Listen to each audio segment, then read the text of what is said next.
இந்த வேத புஸ்தகத்தின் மூலமாய் தேவனுடைய சிந்தையை நாம் அறிந்து கொள்ளணும்.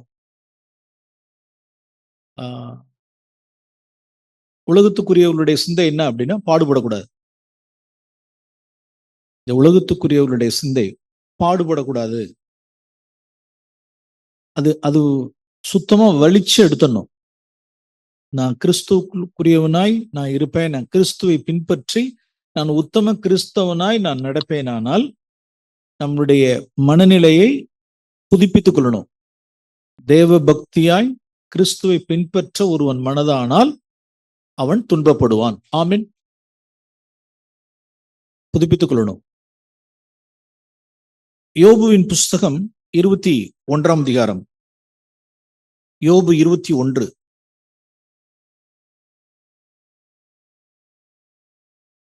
ஒரு சில வசனங்களை காண்பிக்கிறேன். உலகத்தான் துன்மார்க்கனை குறித்து 7ஆம் வசனத்தில் வாசிக்கிறோம். யோபுவின் புஸ்தகம் 21 அதிகாரம் 7ஆம் வசனம். துன்மார்க்கன் ஜீவித்து நல்ல பழுகி பெருகி வல்லவராவேனேன். அவர்கள் 9ஆம் வசனம், வீடுகள் பயமில்லாமல் பத்திரப்பட்டிருக்கும். தேவனுடைய சிட்சை, தேவனுடைய மிலாறு, தேவனுடைய தண்டனை அவர்கள் மேல் வருகிறதில்லை. அவருடைய எருது பொழிந்தால் வீணாய் போகாது. அவருடைய பசு சினை அழியாமல் ஈனுகிறது. தங்கள் குழந்தைகளை ஒரு மந்தையை போல வெளியே போக விடுகிறார்கள். பிள்ளைகள் குதித்து விளையாடுகிறார்கள். 12ஆம் வசனம், நல்ல மியூசிக், நல்ல பாடி நல்ல ஓசைக்கு சந்தோஷப்படுகிறார்கள். பாருங்க, சில பேர் பாட்டிலே அடிக்டா இருப்பாங்கல்ல. பாட்டு பாட்டு பாட்டு பாட்டு பாட்டு, மியூசிக் அடிமை. யார் அப்படின்னா துன்மார்க்கம். அது ஒரு துன்மார்க்கம். தம்புரு, சுரமண்டலம், கிண்ணறம், ஓசை. காட்லி வேற, காட்லி பீப்புளினுடைய காரியம் வேற. அதுக்கு அடிமையா இருக்காது, சந்தோஷப்படுகிறார்கள். அவர்கள் செல்வவான்களாய் தங்கள் நாட்களை போக்கி ஒரு க்ஷண பொழுதிலே பாதாளத்தில் இறங்குகிறார்கள். முடிஞ்சு போச்சு. இது யாருக்குரியதான வேத வாக்கியங்கள் அப்படின்னா ஒரு துன்மார்க்கனுக்கு, ஒரு உலகத்தானுக்கு. அவர்கள் தேவனுக்கு அவங்களுக்கு சம்பந்தமே கிடையாது. ஓகே.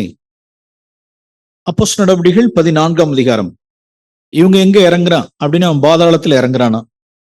அப்போஸ்தலர் நடவடிக்கைகள் 14ஆம் அதிகாரம் 22ஆம் வசனத்தில் வாசிக்கிறோம். 22ஆம் வசனம்.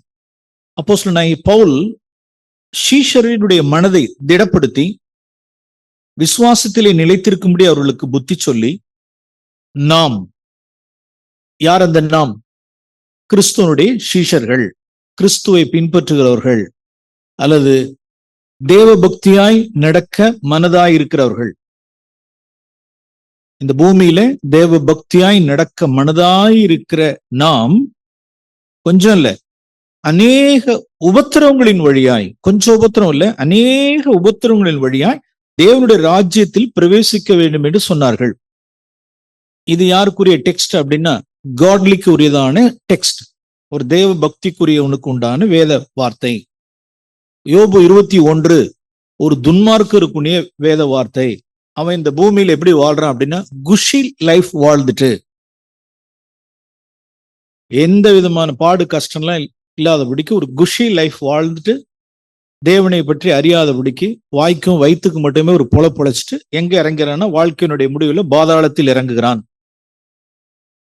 இங்க தேவ பக்தியாய் நடக்கிறவர்கள் இந்த பூமியில அநேக உபத்திரவங்கள் பட்டு அந்த உபத்திரங்கள் வழியா தேவனுடைய ராஜ்யத்துக்குள் பிரவேசிக்கிறார்கள். மைண்ட செட் பண்ணிடணும். நான் இதுவா யோபு 21 இல்ல அப்போஸ்தலர் 14? ஓகே. இன்னொரு வேத சங்கீதம் 73வது சங்கீதம், சங்கீத புஸ்தகம் 73வது சங்கீதம்.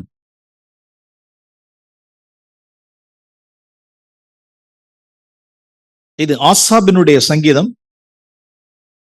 அவர் நம்மை போல பாடுள்ள மாம்சத்தில் இருந்த அப்படின்னால் சோதிக்கப்பட்டவன் எழுதின வார்த்தை. இங்கேயும் பிரிச்சு காண்பிக்கிறார். 3ஆம் வசனத்துல துன்மார்க்கன். அது யோபுவின் புஸ்தகத்துல படிச்சது, இது சங்கீத புஸ்தகத்துல படிச்சுக்கிறது. 3ஆம் வசனத்தில் வாசிக்கிறோம் துன்மார்க்கன். 4ஆம் வசனம் சாகுற வரைக்கும் அவனுக்கு கஷ்டம் இல்லை. 5ஆம் வசனம் அவர்கள் இந்த உலகத்தில் உள்ள மனுஷர்கள் பாடுகிற பாடல் வருத்தத்தில் அவர்கள் அகப்பட மாட்டார்கள், உபாதியை அடையார்கள். 7 அவருடைய கண்கள் கொழுப்பா இருக்கு, அவருடைய இருதயம் விரும்புதெல்லாம் நடக்குது, என்ன விரும்புறானோ அதெல்லாம் நடக்குது. 8 இருமாப்பாய் பேசுகிறார்கள், வானமட்டு பேசுகிறார்கள். 10ஆம் வசனம் அவர்களுக்கு தண்ணீர் பரிபூர்ணமாய் சுரந்து வரும். 12ஆம் வசனம் இதோ இவர்கள் இப்படி வாழுகிறவர்கள் சுகஜீவிகள். துன்மார்க்கர் தங்கள் ஆஸ்திகளை பெருக பண்ணுகிறார்கள். நல்ல சுகபோகமாய் வாழணும், சுகித்திருக்கணும், சூழ்ந்திருக்கிற ஜனங்களை போலவே வாழணும்.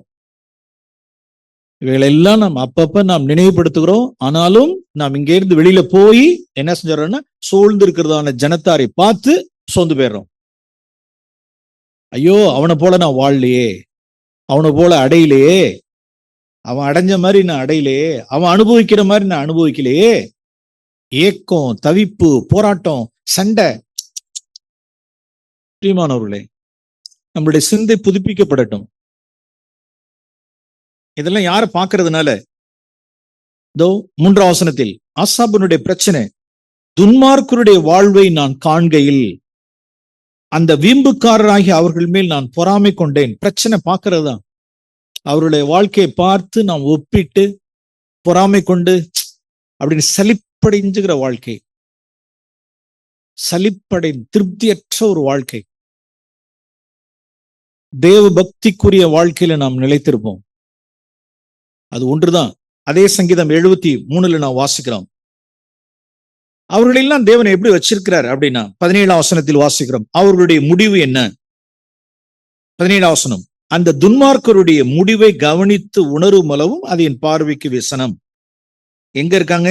அவர்கள் சறுக்கலான இடங்களில் அவர்கள் நிறுத்தப்பட்டிருக்கிறார்கள், பாழான இடங்களில் விழப்பண்ணுகிறார்கள்.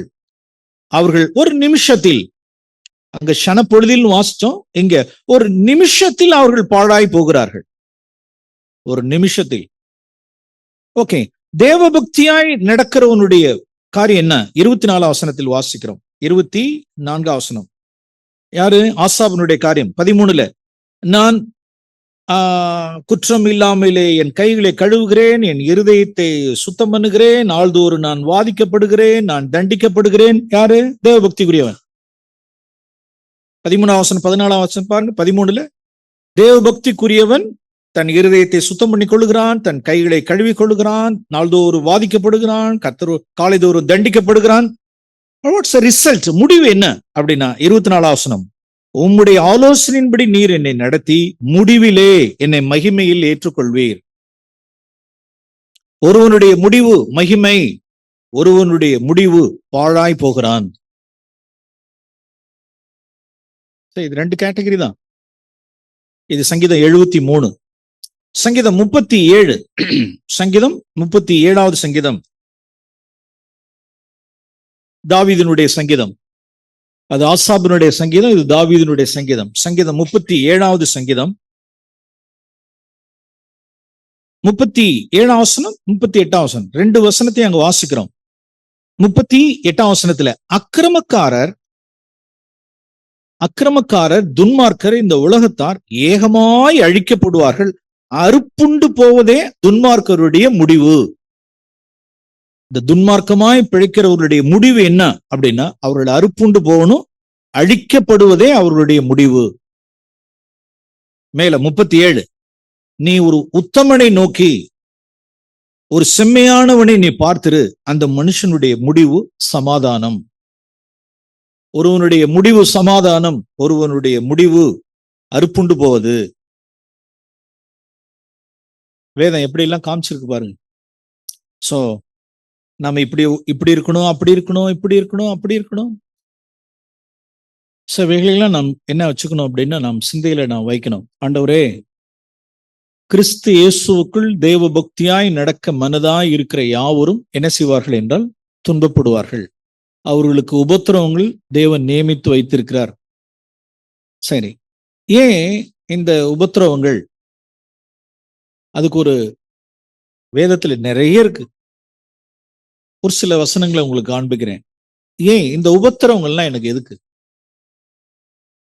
இப்ப முதல்ல சொன்னோம், துன்மார்க்கனுடைய முடிவு என்ன, அவன் எப்படி முடிவு, தேவபக்தியா நடக்கிறவனுடைய முடிவு என்ன அப்படின்னு.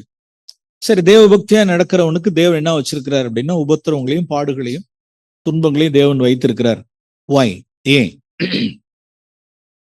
ஒன்னு ரெண்டா நான் சொல்றேன், இவைகளையும் நாம் சிந்தையில வச்சுக்கோம். ஏதாவது ஒரு கேட்டகரியில இருப்போம். ஒவ்வொரு காலகட்டத்திலையும் கூட அது நிறைவேறும். நான் ஒரு 5-6 வசனங்களை சொல்றேனே. ஒவ்வொரு காலகட்டங்கள்லயும் நம்மளுடைய வாழ்க்கையில அதான் அநேக உபத்திரவங்கள் இருக்கு. ஒவ்வொன்றுத்து தேவன் ஒரு பர்பஸ் வச்சிருப்பார். ஏதோ விளையாட்டுலாம் கிடையாது அவருக்கு. இது விளையாட்டு கிடையாது, ஏதோ ஒரு பர்பஸ். அவருக்கு ஒரு விளையாட்டே கிடையாது. நாம் இங்க வாசிக்கிறோம். முதல்ல ஒண்ணு ஒண்ணா காண்பிக்கிறேன். பர்பஸ், நோக்கம் என்ன? சங்கீதம் 119வது சங்கீதம், சங்கீதம் 119வது சங்கீதம் 67ஆம் வசனத்தில் இப்படி வாசிக்கிறோம்.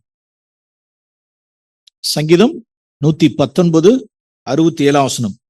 நான் உபத்திரவப்படுகிறதற்கு முன் வழிதப்பி நடந்தேன், இப்பொழுதோ உம்முடைய வார்த்தையை காத்து நடக்கிறேன்.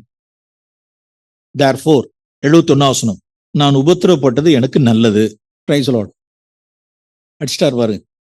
சங்கீதக்காரன் என்ன சொல்றாரு அப்படின்னா, நான் உபத்திரவப்படுகிறதற்கு முன் வழிதப்பி நடந்தேன். அப்ப தேவனுடைய நோக்கம் எதுக்கு? ஐயோ, இவன் வழிதப்பி நடக்கிறானே, எப்படியாவது நம்ம என்ன செய்யணும் அப்படின்னா, தம் அண்டையில் இழுத்து கொள்ளும்படிக்கு, மனம் திரும்பும்படிக்கு, நம் கெட்டு சீரழிஞ்சு வழிதப்பி நரகாக்கினின் புத்திரனாய் போகாதபடிக்கு தேவன் என்ன செய்ய வேண்டியதா இருக்கு அப்படின்னா, உபத்திரவப்படுவதற்கு முன் வழி தப்பி நடந்தேன், துன்மார்க்கத்துல நடந்தேன். நான் இப்பொழுது உம்முடைய வார்த்தையை நான் காத்து நடக்கிறேன். 71ஆம் வசனம், நான் உபத்திரவப்பட்டது எனக்கு நல்லது. இப்ப உதாரணமா பழைய ஏற்பாட்டுல ஒரு மனுஷன் இருந்தான்.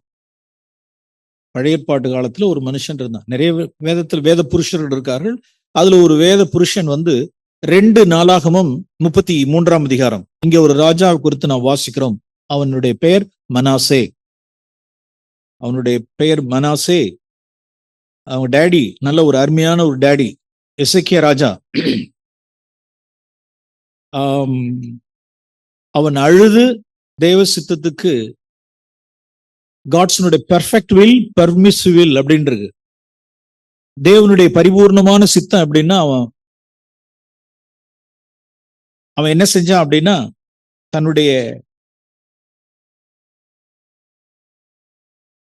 அவனுக்கு சமீபமா எது வந்துருச்சு அப்படின்னு, எசேக்கியா ராஜாவுக்கு மரணம் சமீபித்துருச்சு. ஏசாயா மூலமா ஆண்டவர் சொன்னார், போய் நீ ரெடி ஆயிக்க அப்படின்னார். இல்ல, நான் இருக்கணும்னா, நான் பூமியில வாழணும், இன்னும் வாழணும் அப்படின்னு ஒரு தீர்க்கதரிசி சொன்னதுக்கு அப்புறமும் நான் இருக்கணும்னார். தேவன் உடனே என்ன சொல்லார் அப்படின்னா, ஓகே, பர்மிசிவ் வில், இருந்துக்க அப்படின்னார். அவனுடைய வாழ்நாள்ல என்ன ஆயிடுச்சு அப்படின்னா, ஒரு 15 வருஷம் அவனுக்கு கூட்டி கொடுக்கப்பட்டது. அவனுடைய அந்த 15 வருட காலத்தில் 1, 2, 3 வருஷங்கள் கழித்து அவனுக்கு ஒரு குழந்தை பிறந்தது. அவன் தான் மனாசே. அவன் 3 வயசா இருக்கும் பொழுதே, 3 வயசு 4 வயசா இருக்கும் பொழுதே துன்மார்க்கத்திலேயே வளர்றான். தகப்பன் அப்படிப்பட்ட நீதிமான். ஒரு 4 வயசு 5 வயசுல ராஜா விட்டு கண்ணுக்குட்டி, அதிகாரம், பதவி, சுகபோகம், காசு, பணம், தர்பார். பக்கா விக்கெட், துன்மார்க்கன், வழி தப்பி நடந்தவன். தான் வழி தப்பி நடந்தது மாத்திரம் இல்ல, இஸ்ரவேல் முழு சமஸ்தானத்தை வழி தப்பி நடந்தவன். அவங்க அப்பா இறந்ததுக்கு அப்புறம் 12 வயசுல ராஜா ஆகுறான். 33ஆம் அதிகாரம். மனாசே ராஜாவாகிற பொழுது 12 வருஷம் வயதா இருந்து 55 வருஷம் எருசலேமிலே அரசாண்டான். அப்பா, அவன் என்ன செஞ்சான் அப்படின்னா, 2ஆம் வசனத்தில் வாசிக்கிறோம், கர்த்தரின் பார்வைக்கு பொல்லாப்பானதை செய்தான். அவனை குறித்து நிறைய விஷயங்கள் சொல்லப்பட்டிருக்கு. 9ஆம் வசனத்தில் வாசிக்கிறோம், கர்த்தர் இஸ்ரவேல் புத்திரருக்கு முன்பாக அழித்த ஜாதிகளை பார்க்கிலும் யூதாவும் எருசலேமின் குடிகளும் பொல்லாப்பு செய்யத்தக்கதாக மனாசே அவர்களை வழி தப்பி போக பண்ணினான். தான் வழி தப்பி நடந்தது மாத்திரம் இல்ல, முழு தேசத்தையும் வழி தப்பி போக பண்ணினான். கர்த்தர் மனாசையோடும் அவனுடைய ஜனத்தோடும் பேசின போதிலும் கவனிக்கவே இல்லை. therefore ஆகையால் அசீரியா ராஜாவின் சேனாபதிகளை அவர்கள் மேல் வர பண்ணினார். அவர்கள் மனாசேயை முட்செடிகளில் பிடித்து, இந்த நெல்லு மூட்டை தூக்குறவங்க எல்லாம் கையில ஒரு ஹூக் வச்சிருப்பாங்க, பாத்திருக்கீங்களா? நெல்லு மூட்டைய தூக்குறவங்க இந்த சென்டர்ல எல்லாம் பார்த்திருக்கலாம். அப்படி மூட்டையை தூக்குறவங்க ஒரு ஹூக் மாதிரி வச்சிருப்பாங்க, அப்படி தூக்கி போட்டு அப்படி மேல அடிச்சுக்குவாங்க.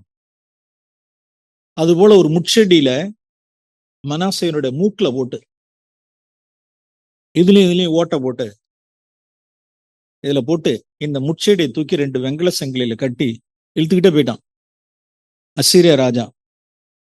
தேவன் அவனை ஒரு உபத்திரவத்துக்குள் சிறுமைக்குள் நடத்தினார். ஒரு மனுஷனை இப்படிதான் உடைச்சி நொறுக்கி கொண்டு வருவனா தேவன் அதை செய்வார். ஒரு மனுஷனை தம்மண்டில் இழுத்துக் கொள்வதற்கு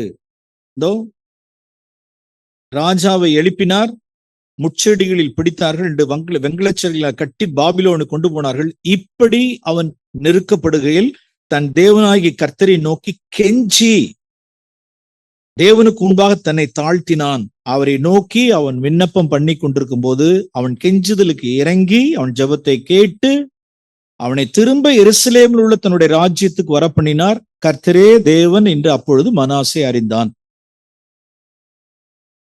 தேவன் செய்வாரா? செய்வார். மனாசேக்கு செய்தவர் செய்வாரா? செய்வார். நமக்கு செய்வாரா? செய்வார். நம்மளுடைய துன்மார்க்கமாய் வழிதப்பி போயிருக்கிறதான பிள்ளைகளுக்கு செய்வாரா? செய்வார். செய்வார். ஆண்டவரே, உமக்கு டைரக்ஷன் கொடுக்கறதுக்கு நான் ஆள் கிடையாது.